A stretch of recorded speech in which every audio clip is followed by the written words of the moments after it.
Disney dropped the animation crown. Universal has picked it up. And, with Migration opening Friday, the studio is looking to strengthen its grip. Migration, a comic tale about a family of New England ducks that leave their pond for Jamaica, but end up in New York City, is expected to tally $25 million during its domestic debut.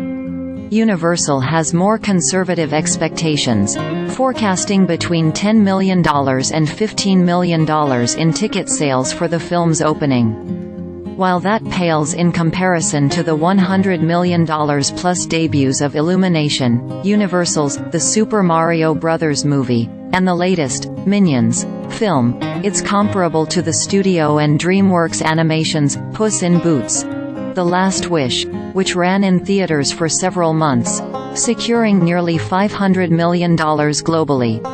Migration, with solid word-of-mouth and strong reviews, will have to be judged more on its long-term results than the opening weekend splash, said Paul Dergarabedian, senior media analyst at Comscore. Disney's most recent animated film, Wish, failed to connect with audiences.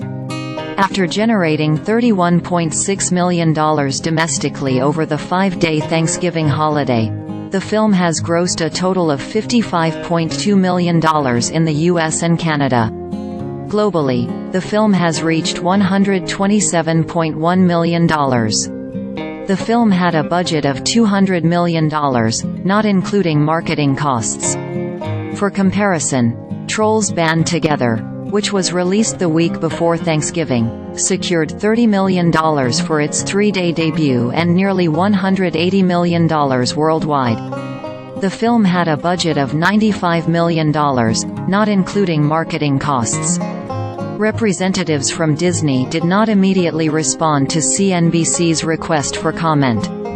Disney established its animated feature empire in the early 20th century with 1937's Snow White and the Seven Dwarfs, and continued to dominate, more or less, into the 1980s and 1990s with The Little Mermaid and Beauty and the Beast.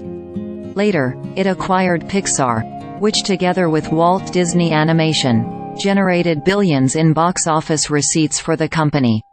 The world of feature animation has been dominated for decades by Disney, and for good reason, said Dergarabedian. They set the gold standard. Then came the COVID pandemic.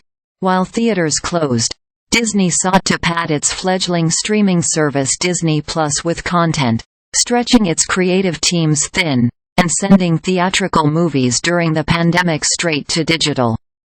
The decision trained parents to seek out new Disney titles on streaming, not theaters, even when Disney opted to return its films to the big screen.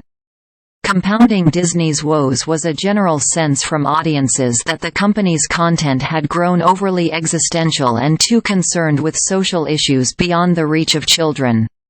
As a result, no Disney animated feature from Pixar or Walt Disney Animation has generated more than $480 million at the global box office since 2019.